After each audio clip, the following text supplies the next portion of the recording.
Om Shri Ganeshaya Namaha. Om Shri Saraswatyai Namaha. Om Shri Gurubhyo Namaha. Om Klim Krishnaya Govindaya Gopi Janavallabhaya Swaha. Please repeat. Samsara Sagare Magnam Deenam Mam Karunanidhe Karma Moha Grihitangam Mamuddhara Bhavarnavat. Srimad Bhagavatakyoyam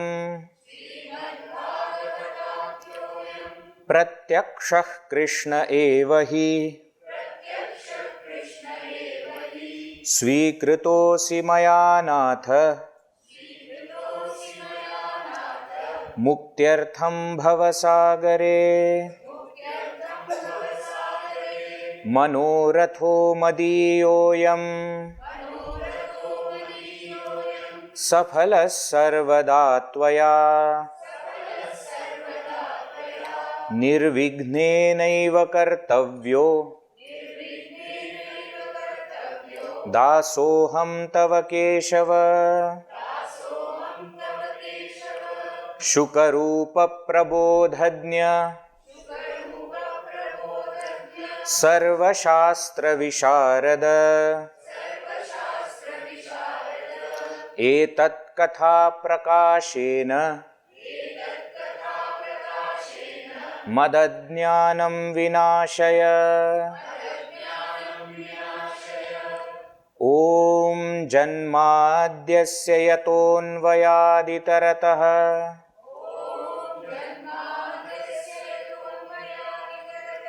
Cha artheshvabhidnyasvarat Tene brahma hridaya adikavaye Muhyanti yat surayah Tejo vari mridam yatha vinimayo Yatra trisargo mrisha Dhamna svena sada nirasta kuhakam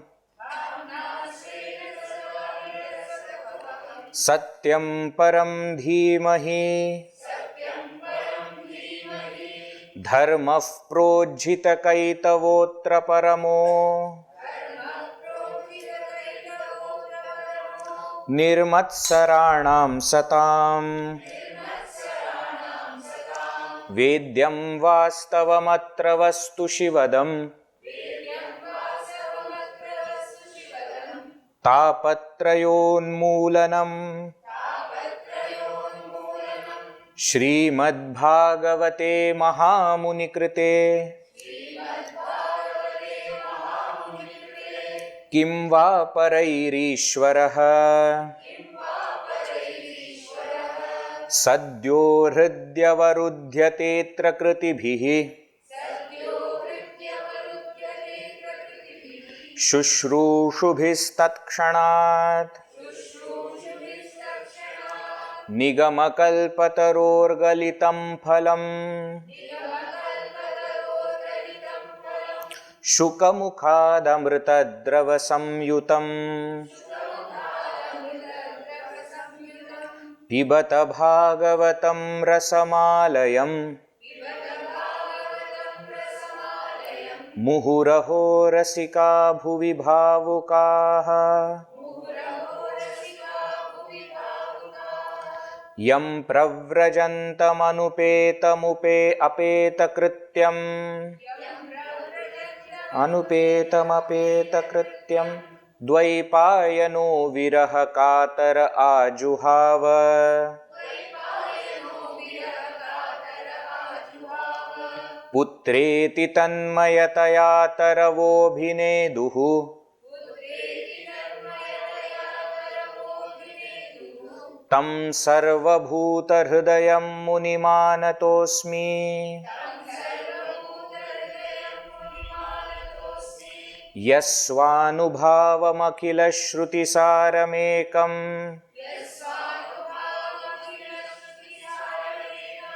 अध्यात्मदीपमतितितीर्षतां तमोन्धम्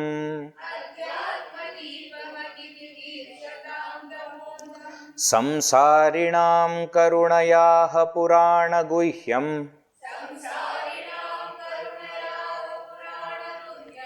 तं व्याससूनुमुपयामि गुरुं मुनीनाम्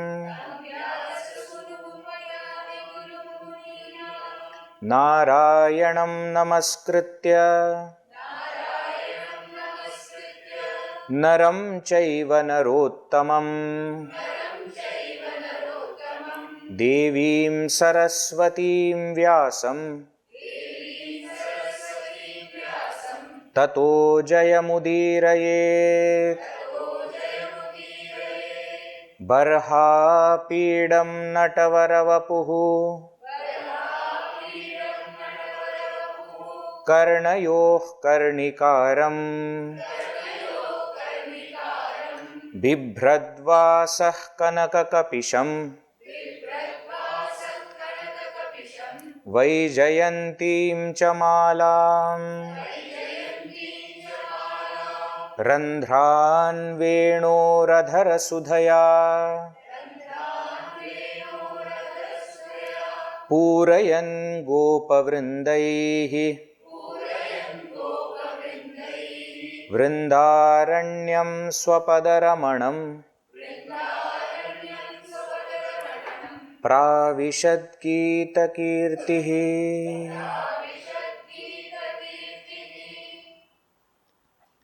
कोमलं कूजयन् वेणुं श्यामलोऽयं कुमारकः वेदवेद्यं परं ब्रह्म भासतां पुरतो मम सच्चिदानन्दरूपाय विश्वोत्पत्त्यादिहेतवे तापत्रयविनाशाय श्रीकृष्णाय वयं नमः।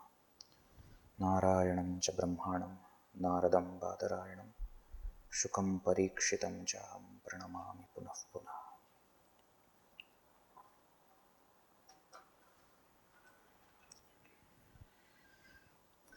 Hari Om. So in this Bhagavata Stuti, up to Barhabidam, up to that verse, we chant before the session. That Manaso Vrittayo Nasyuhu, the next shlokas which are there, we chant at the end of the class. Okay? Every class we will be chanting all these shlokas. These shlokas are mostly from the Bhagavata itself.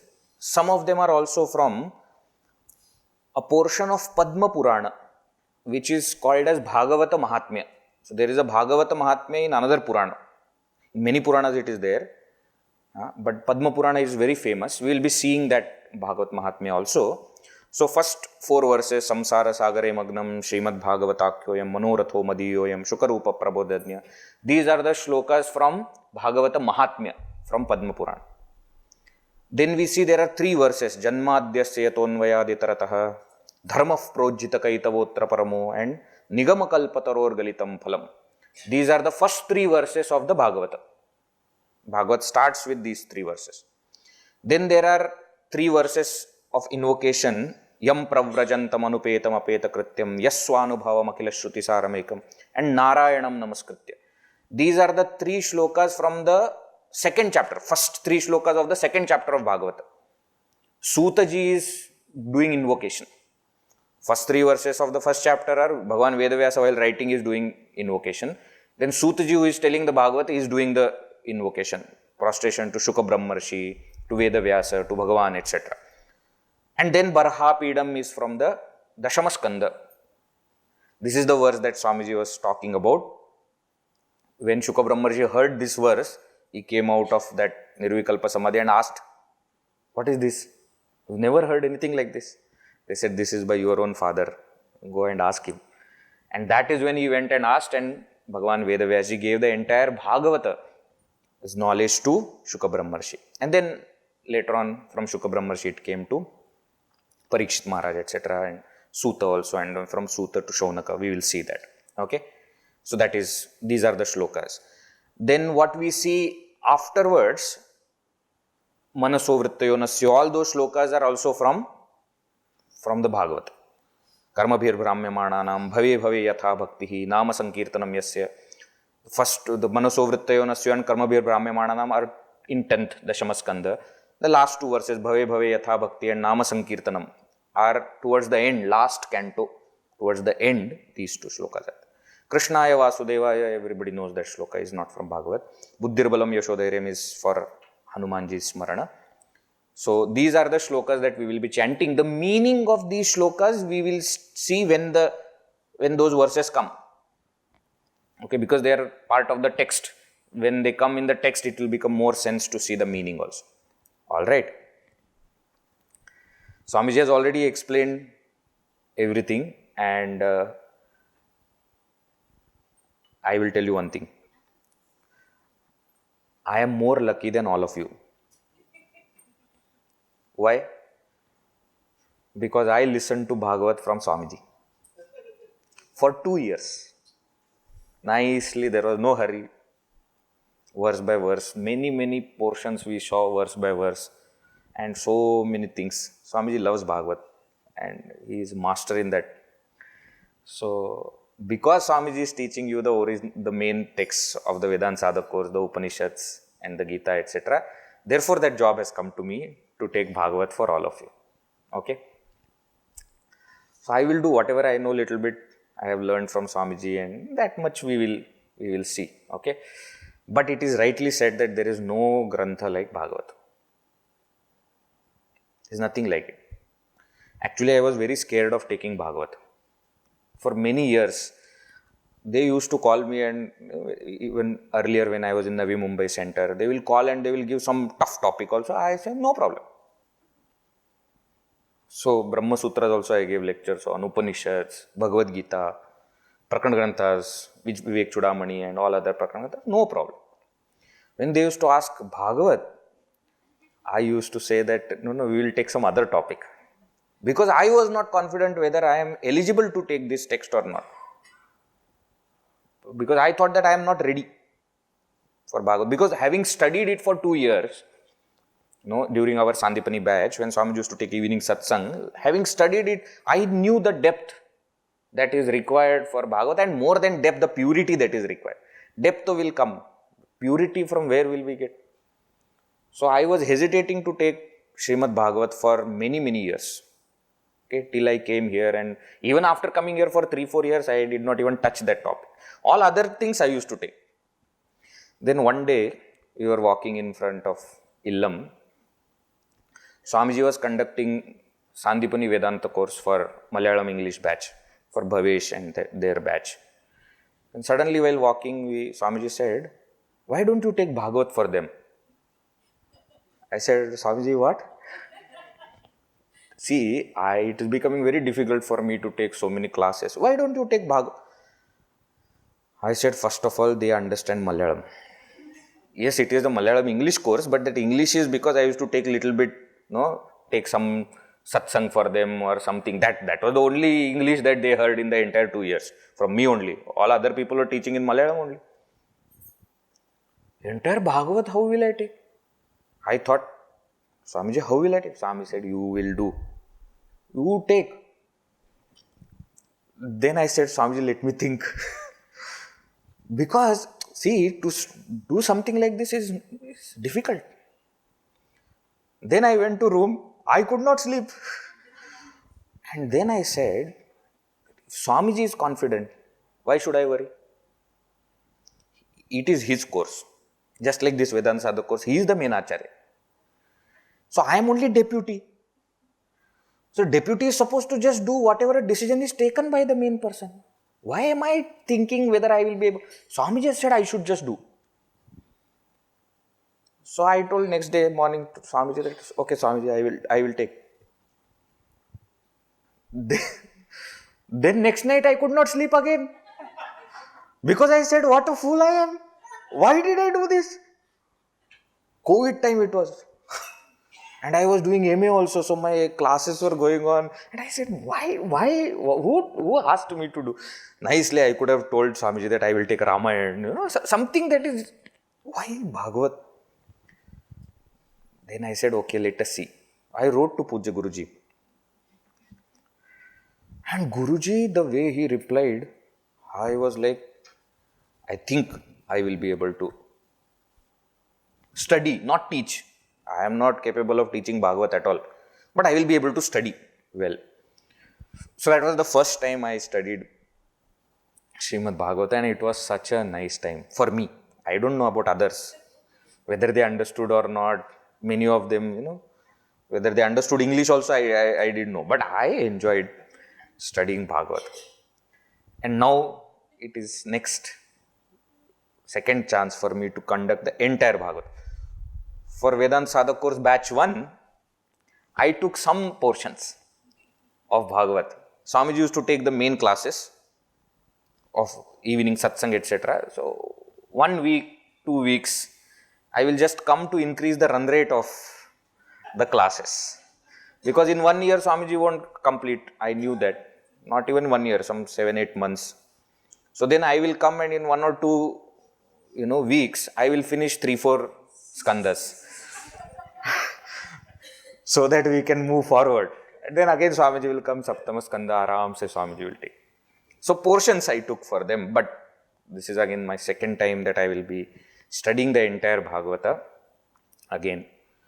Okay. There are many people who believe that Bhagavata is the essence of all scriptures. That is of course there, but is a very tough text. See, toughness of the text is because of many reasons possible. See, one thing is that the topic that is dealt with can be tough. Second, the language can be tough. Third, the language can be such that it gives rise to many different meanings. Then it becomes difficult for us to understand exactly what to follow. So that kind of cryptic, nature also might be there. Sometimes the text becomes difficult because it is taught in a difficult way. That is also another way which is there. But Srimad Bhagavatam is considered to be tough, of course, because of the subject. But that same subject is there in Vedas, Upanishads also, because of the language also. As Swamiji said, you can read other Puranas and easily understand the meaning, not Bhagavatam. When we will come to the first shloka of Bhagavata, we will understand how deep is this text. Okay? So that is how Srimad Bhagavatam is. See, Bhagavatam is Purana. For us, this is the first time that we are studying Purana. We have studied Shruti, Upanishads we are studying. Okay? Smriti, Bhagavad Gita, etc. is part of Smriti. Not technically, but it comes under Smriti only. Smriti has in itself, there is Dharma Grantha is there, and then there is Purana is there, then there is Itihasa is there. Bhagavad Gita is part of Itihasa, which is Mahabharata. But it is considered to be Smriti Prasthana. So we have studied that. We have studied Prakarana Granthas also, of Bhagavan Shankaracharya ji, of Ramana Maharshi, etc. But this is the first time we will be studying Purana. This Purana is part of the Vidyasthanas. We know. No? Chaturdasha Vidyasthana, when we say Angani Vedas Chatvaro, Mimamsa Nyaya Vistaraha, Puranam Dharma Shastram Cha Vidyahi Eta Chaturdasha. Say that 14 places of knowledge are there according to Bharatiya Jnana Paddhati, Indian knowledge system. According to that, there are 14 places of knowledge. Okay? Vedaha, 4 Vedas. Angani, the 6 Vedangas, Shiksha, Kalpa, Nirukta, Vyakarana, Chandas, Jyotisham, 6 Vedangas. So, 4 plus 6, 10. Mimamsa Nyaya, 2 Darshana Shastras. Mimamsa includes Purva and Uttara Mimamsa. Nyaya includes Nyaya, Vaisheshika, Sankhya, Yoga, all 4. Darshanas, Astika Darshanas, what we call. Mimamsa and Nyaya, 12. Puranam Dharma Shastram Cha. Then there are Puranas, also Itihasas, and Dharma Shastra. Manusmriti, Yajnavalkya Smriti, Narada Smriti, etc. They are called as Dharma Shastra. These are the 14 places of knowledge. 4 Vedas we already know. 6 Vedangas also we have heard. Shiksha, Kalpa. We know what it means, right? Shiksha is the science of phonetics. Kalpa is the rules and regulations of how to perform. Instructions are there. Shiksha, Kalpa, Nirukta. Nirukta is science of etymology. Vyakaranam is grammar. We all know very well. Chandas. Chandas is the science of meters. Prosody, meters. And then Jyotisham. Jyotisham is the science of astronomy and astrology, both. The positioning of the planets, stars, and their impact on our life. Both are part of Jyotisham. They say these are called as Veda Angas. These texts you are supposed to study so that you understand Veda correctly. And then we have two darshanas. The Astika darshanas, Mimamsa is Purva-Mimamsa, Uttara-Mimamsa. And then Puranam. Puranam is one of the most important things there. Puranam means what? See, two components are there in that verse. Puranam. Because of that, ra, na becomes na, and therefore it becomes Puranam. Pura means earlier. Na means navam. Pura api navam iti Puranam. What do you mean by Purana? Purana is old, ancient, yet new. So the stories are old, but the relevance is new. See, when we say something is old, the question will come, why are we doing this? Old, na? Give it up now. No, Puranam. It is old yet new. This Upanishad Ganga, when Upanishad Ganga came, no? The title that Swamini Amma gave, Aradhana Amma, was this. Old yet new, it is meant for you. Old yet new. Why? Because the stories may be old, but for us, they are so relevant even now. So Purana is that literature which deals with ancient stories which are relevant for us now. And they will always remain relevant. That's why they are eternal.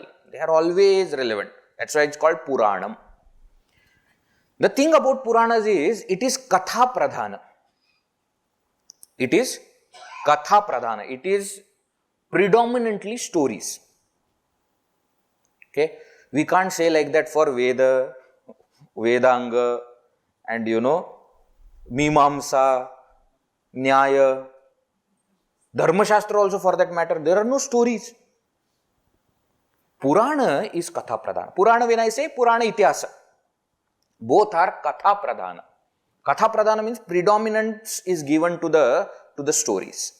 And there is one very famous shloka which says, Itihasa Puranabhyam Vedam Samupabrahmayet. Through Itihasa and Purana, Vedas are retold in the form of stories. Means what? Puranas and Itihasas are not telling something which is against the Veda or which is away from the Veda or some new thing. No. They are giving the same knowledge of the Vedas, but that knowledge is told in the form of story so that it becomes easy for everybody's understanding. Vedas are difficult to understand. Why? Because we don't understand the backdrop of it or the relevance of it, the application of it. We don't see anything. In our, any other science also, see, when we study something, we need some practical. Isn't it? Sin theta plus cos theta, sin square theta plus cos square theta is equal to 1. You studied that or no? Tell me where you have used. In your entire life till now, where have you used this sin theta, cos theta, this? Where have you used? Not that we have not used. The point is, we do not understand where we are using. Actually, something comes towards me and I do this. For this movement, sin theta, cos theta is required. I am not joking. If I don't know the angle of it is coming and what angle I should move my hand, I will not understand. I will not do anything. When there is a wall, generally we go from beside the wall, isn't it? Not into the wall, generally.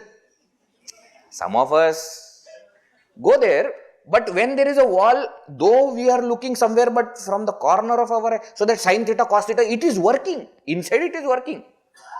But I don't understand where. What exactly am I doing in this whole thing? That I don't understand. But when I understand the relevance, then suddenly that science becomes so easy. Otherwise, it just remains some formula, something is there, some language is there. In many places, even just the theory and practical is not sufficient. Therefore, they will do the case study. Yes or no? Psychology, law, engineering, medical, all fields. If you see, theory you have studied, practical also you have seen, but you need to see somewhere actually that it has happened. It is so much so that you have to quote the case study in the lawyers, etc. Isn't it? You can't just tell the rule or this point, this A, B, C. None. You have to also tell, in this year's, this case, this is what happened and this is what. You have to give reference from there. Why all these things? When you write rules, the rules are suddenly open for so many interpretations. How exactly that rule is to be understood unless there is a case study, unless there is a story which tells, okay, see here we applied the rule and this is what happened.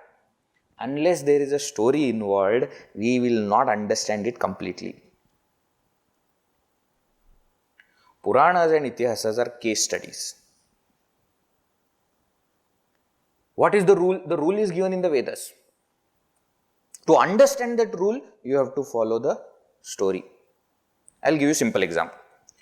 In the Taittiriya Upanishad, Shishyanushasana is there, very famous portion, where the teacher is giving, convocation address.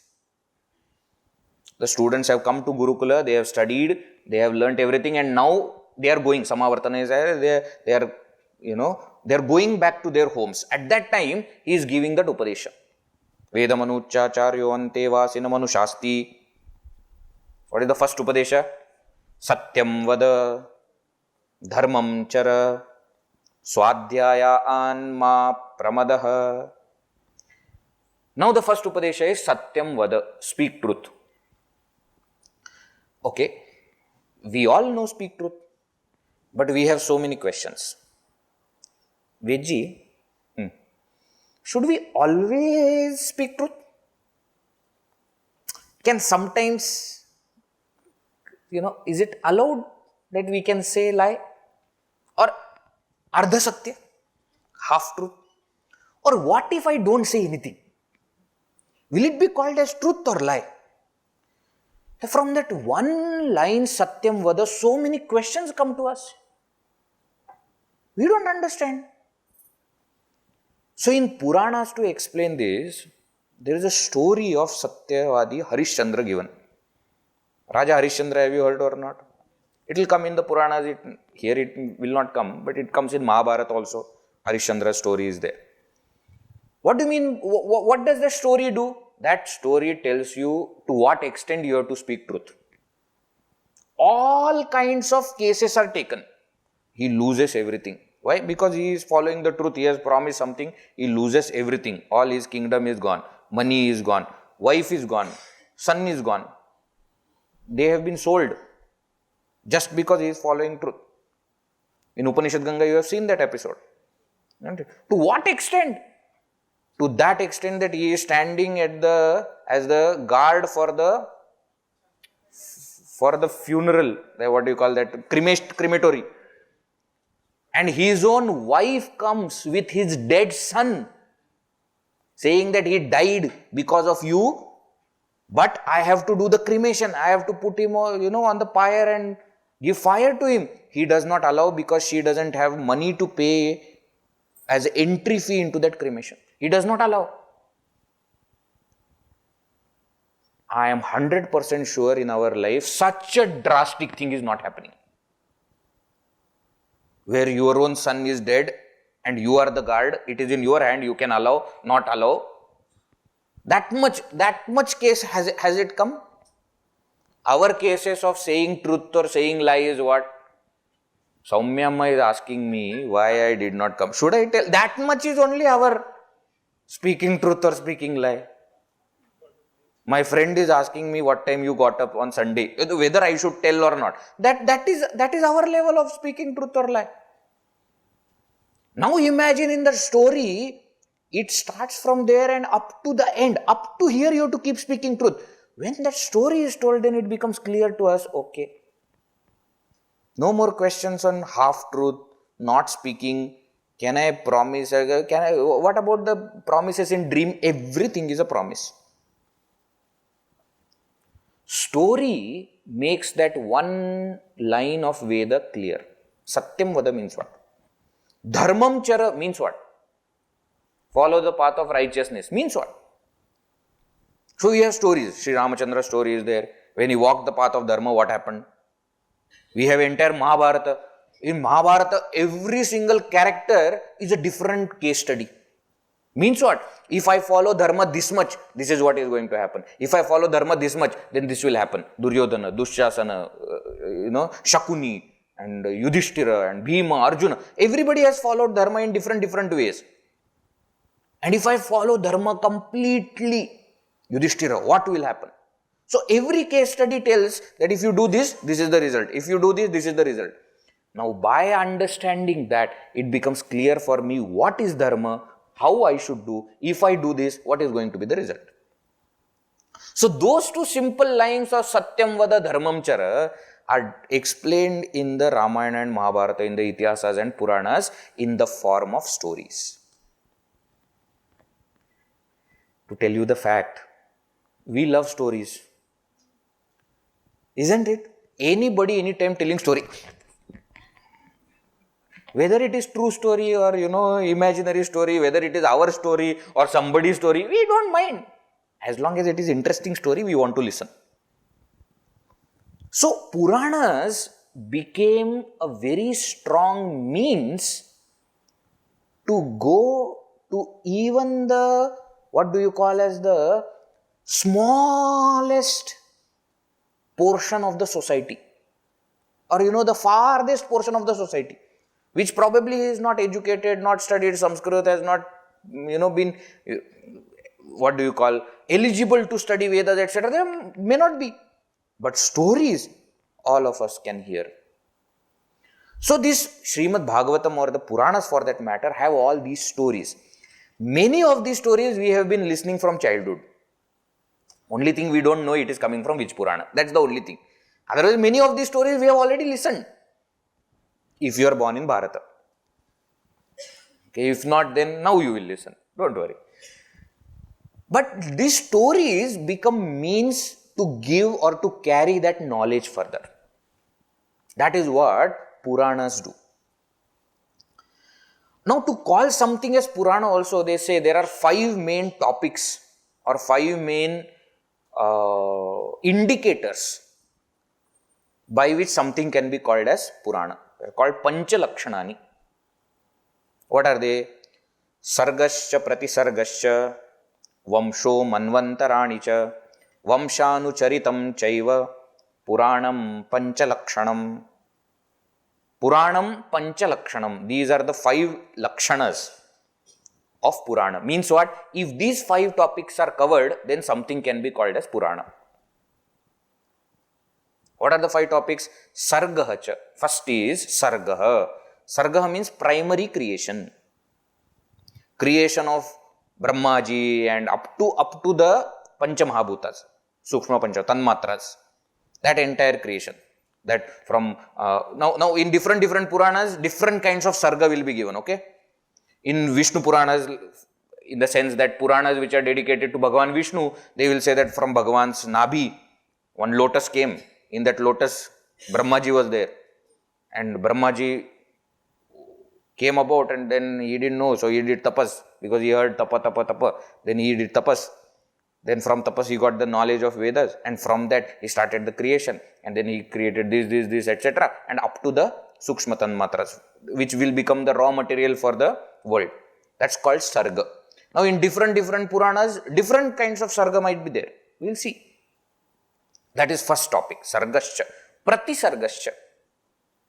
Prati Sarga means secondary creation. Secondary creation means what? From the Sukshma Panchamahabhutas, then the Sthula Panchamahabhutas are to be created, worlds are to be created, 14 worlds will be there, and Jivas are to be created, and what will happen? That all. Karma, Kala, all objects are to be created for enjoyment, lokas, different worlds, all that becomes part of Pratisarga. That is the second topic. Vamsha. Vamsha means lineage. So genealogy of Manushas, Rishis, Suras, Asuras, their lineage will be described. Those also lots of portions we will see in Bhagavatam. That his son was his, and this his son, then his son, then his son, his son. The entire lineage is described. Vamsha. Manvantaranicha. Fourth topic is Manvantara. One day of Brahmaji, which is 1000 Chaturyugas, is divided into 14 Manvantaras. There are 14 people who are going to become Manu. Manu is the first human being on the planet. So one Manu will have certain time till when he is Manu. Then somebody else will become Manu. So that portion of time which is under him is called as Manvantara. So the job of Puranas is also describe these Manvantaras. So to say that how many Manus are there, and Swayambhuva Manu is the first Manu, then Vaivasvata Manu that we have now, it will come in the order. 7th Manu, 8th Manu, and then who will, in which Manu's time, what will happen, etc., etc. And the last topic is Vamshanucharitam. Vamshanucharitam. The stories of all those lineages, all those families. So for example, now Vamsha, when you say Surya Vamsha, Chandra Vamsha, Yadava Vamsha, these are different kinds of lineages. Surya Vamsha started from Surya, then Manu, Ikshvaku, all the Suryavamshi Rajas, they came there. Sri Ramchandra is part of that. Then Chandra Vamsha started from Chandra. We'll see in this Bhagavatam. Then who Chandra's son was who, and then who, that. Like that. It came up to Kauravas. Right? Kauravas means both Kauravas, Pandavas. And then from that one branch, from Yadu became Yadavas. And that Yadava Vamsha, Shri Krishna was part of that. No, like that, different stories of these different lineages also needs to be explained. This is called as Pancha-Lakshana of Puranas. Right. Now, how many Puranas are there? They say there are 18 Mahapuranas and 18 Upapuranas. Okay. So, 18 Mahapuranas are there. Now again, why something is called as Mahapurana, there will be still topics. Now we saw Pancha-Lakshana, no? They will tell there are Dasha-Lakshana required. If those 10 topics are covered, then it is called as Mahapurana.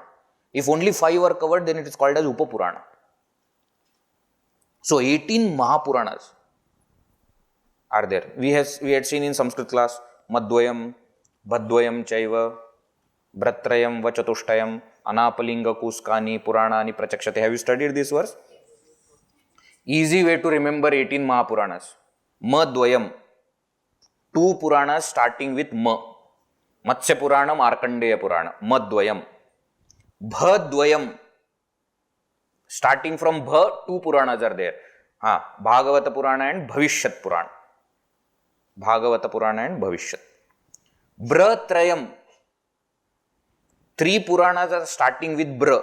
Brahma, Brahmanda, Brahma Vaivarta. Brahmanda and Brahma Vaivarta Purana. Okay. Madhvayam, Bhadvayam, Chaiva, Bratrayam. Vachatuštayam. 4 Puranas starting with Va. So we have Varaha, Vamana, Vayu, Vishnu. Varaha, Vamana, Vayu, Vishnu. So total 11. Then Anapalinga Kuska. 1 starting with all this. So Agni Purana, Narada Purana, Padma Purana, Linga Purana, Garuda Purana, Kurma Purana, Skanda Purana. Napa Linga Kuskani. Kuskani means these many Puranani Prachakshate. They are called as Mahapuranas. Okay. Apart from that, there are 18 Upapuranas also. Sanat Kumara Purana is there, Narasimha, Nanda, Shivadharma, Samba, Naradiya, Kapila, Manava, Aushanasa, Mudgala, Varuna, Kalika, Maheshwara, Ganesha, Saura, Parashara, Vishnu Dharmottara, Bhargava. So many Puranas are there. Apart from them, we know many Puranas. Devi Bhagavata is also called as Purana. Shiva Purana is there. So many Puranas are there. When it comes to 18 Puranas, they say that 17 of those 18 Puranas are compiled by Bhagavan Vedavyasa. 17 of those 18 Puranas are compiled. So Vedavyasa ji is very Namostute Vyasa, Vishala Buddhi. He is Vishala Buddhi only. He has studied and edited 4 Vedas. That's why his name became Vedavyasa. You know the story. His earlier name was Krishna Dvaipayana. He was dark in complexion, therefore Krishna. And Dvaipayana, he was born on an island. It said Parashara Rishi took this Satyavati, Matsyagandhi. Later on she became Matsyagandhi. Satyavati he took to the island and he said that from you I need to have one son. And when he thought like that, at that very moment son was born. Not as a child, directly as a kid. Not like a child and pregnancy, nothing. Just with that. So because he was born on an island, he was called Dvaipayana. Dvipa means island. Dvaipayana means one who is born on island. Krishna Dvaipayana was his name. But he was called Vedavyasa. Why? Because Vedam Vyasyati. Because he divided the Vedas. Prithak Karoti. He divided the Vedas into 4 volumes. Then he went to all rishis at that time and learned all these stories of Purana and wrote all of them, compiled all of them. Why it is called compiled? Because he himself is not, composing. He has heard it from other people and then he is only compiling. But Veji, why 17 out of 18 only compiled? Because 18th one he wrote. Not that his contribution is only, 18th he himself wrote. And that is this Srimad Bhagavatam. There is one story which says that after he divided the Vedas into 4 volumes, he compiled these 17 Puranas, and it is said even Mahabharata was written, 1 lakh. At that time he might not have written 1 lakh verses, but whatever verses, huge text which was written. Even after all these things, he was not happy. He felt that, something is missing. I did all these things, but satisfaction is not there. So Naradji told him, you write about Bhagavan. See, you have written all the Vedas, etc. You had so much of rules, no? You have to follow all these things. Puranas also, it is somebody's knowledge, you are just compiling. Mahabharata, you had to stick to the story. Dharma was the main topic there also. So now, you just write about Bhagavan stories. That is what he wrote as this 18th Mahapurana, which is Srimad Bhagavatam. Okay? We are lucky that we are studying that text. Authored by Bhagavan Vedavyasa himself. And narrated by his son, Shuka Brahmarshi. We will see the stories, etc. How Shuka Brahmarshi got and how, all that we will see. But that is the text that we are going to study. Alright? Sufficient for today. Please repeat. Manaso vrittayo nasyuhu Krishna padambujashrayah Vacho bhidayinir namnam Kayastat prahvanadishu Karmabhir bhramyamananam Yatra kvapi ishwarechaya मङ्गलाचरितैर्दानैः रतिर्नः Krishna ईश्वरे भवे भवे यथा भक्तिः पादयोस्तव जायते तथा कुरुष्व Devesh नाथस्त्वं no यतः प्रभो नाम संकीर्तनं यस्य सर्वपापप्रणाशनम् प्रणामो दुःखशमनं तं नमामि हरिं परम् कृष्णाय वासुदेवाय हरये परमात्मने प्रणतः क्लेशनाशाय गोविन्दाय नमो नमः। बुद्धिर्बलं यशोधैर्यं निर्भयत्वमरोगता अजाड्यं वाक्पटुत्वं च हनूमत्स्मरणात् भवेत्।